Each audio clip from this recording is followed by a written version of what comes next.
Good morning, good afternoon, good evening, how much could depending on your location. Please join in the struggle to liberate our people from the contraption. Like and share videos. Nuro luayo, na nuro luayo. Nuro luayo, na nuro luayo. Ọ dịghị mgbe ike mmadụ ga-akarị ike Chukwu. Ọ dịghị mgbe ike Nigeria ga-akarị ike Biafra. Nna nuro, onye kere ụwa nuro luayo. Nna nuro, Olisa binigwe nuro akwanyo. Now the news updates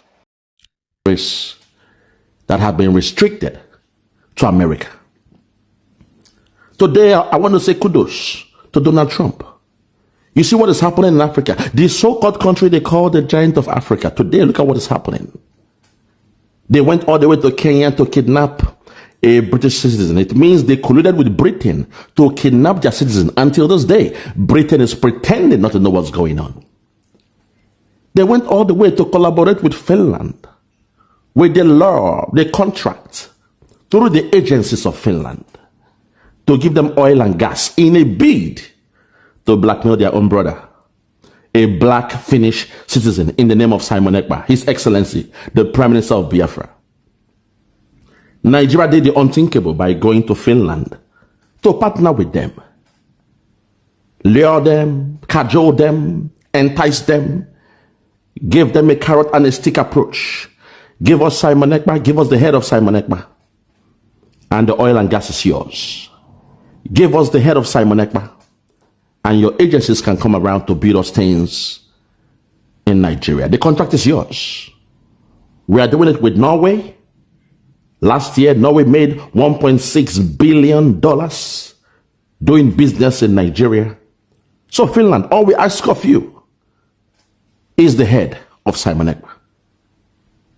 And unfortunately, the one that Simon Ekpa thought was his friend, President Alex Nestor, a man who in his heydays, 15 years ago, he was the best friend of Simon Ekpa. Throughout his whole campaigns, he was campaigning through and through, from Lati down to Helsinki, about his party, and Simon Ekpa was there with him. I keep telling you, Biafrans living in diaspora, those living in diaspora, the white man is not your friend. I'm sorry.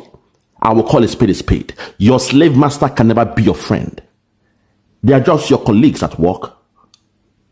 See them as a business client. You are transacting with them. They are working with you in the same office because of the contract and the so-called principle of equality and all those nonsense they put on paper. The Equality Act of 2010 says you must respect somebody or people despite their ethnicity, their gender, and the rest of them. So that they are smiling with you in your office, don't assume that they are your friend. Today, our Prime Minister Simon Ekpa is paying the price because he assumed that Finland will stick to the policies of Finland, the rules. When they say that they believe in the rule of law and everybody's equal under the law, he assumed that they were speaking about black people, not knowing that Finland will change like the weather. In the snap of a finger, Finland changed. And today, Finland is now doing business with Nigeria. The same thing we blamed Britain for. We all condemn Britain. We call them these slave masters, the colonizers. They came to enslave us. We were not slaves when they came. We were free people. We were free people living in land, but they came to enslave us.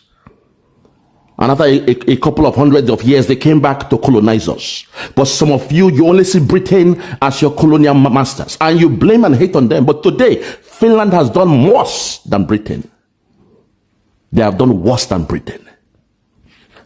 Hence, we all called on America, God's own country. We called on the President of America, President Donald John Trump, to intercede, to come to the aid of the Biafrans, come to the aid of the Christians that live in that so-called Nigeria, a country that Donald Trump knows very well. He tagged them, he named them and described them as a shithole country, a shithole country. So we called upon him to hurry to the aid of the Biafrans, and we are glad that today as we speak, Nigeria is one of the 36 countries with a visa ban to Nigeria or to America. Let them remain in that shithole called Nigeria. Let the politicians remain in that zoo. Let them eat, loot, steal the money, and rot and die in that zoo called Nigeria. They have no business hanging around in the League of Nations in a country like America, God's own country. So today, with the Biafrans, we must rejoice. We must give thanks to God that America is listening. The same way they support Britain, or the same way they support Israel, our distant relatives, America has come to the aid of the Biafrans. And today, our persecutor, our number one persecutor, Nigeria, is now facing a visa ban in that zoo. Nigeria, today, the end of Nigeria has come. Well, it is clear that from the African continent, they are still yet to get updated with the real info. That damnable republic called Nigeria is now part of the countries that have been sanctioned by America. So sometimes you must understand, even at least, they are catching up. African media, the other ones, they're catching up. But Nigeria is still pretending not to know what's going on. But respect to Sahara TV, Sahara Report, they tried their best. They got the memo. They got the memo. We know this has been brewing up for a while in America. The stakeholders, the critical stakeholders, they have sat down with America, told them the reason why a country like Nigeria should be part of, in fact, should be number one on the list.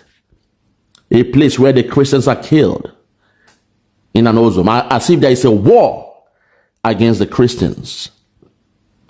Even the death toll in Russia and Ukraine is not equal to the amount of Christians being killed every year in Nigeria. It means there is a jihad going on the Christians and the Biafrans living in that zoo called Nigeria.